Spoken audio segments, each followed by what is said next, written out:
Hoy, baka makaihi ka dyan ha. Inaano ka ng inaanak mo, tinatawanan ko. Oo nga. Kasi yung mono. Saan po nakadisplay dito yung mga bulldoggy nyo?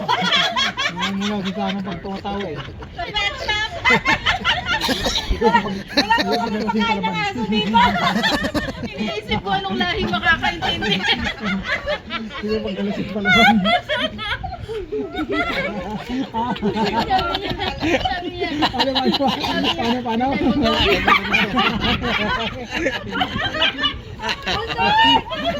Parang may nakagaro ng papi. Sabi niya, papi.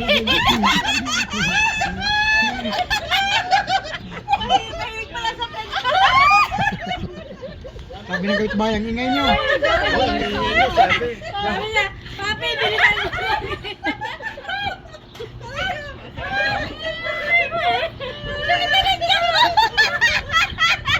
Kakawin kayo ha.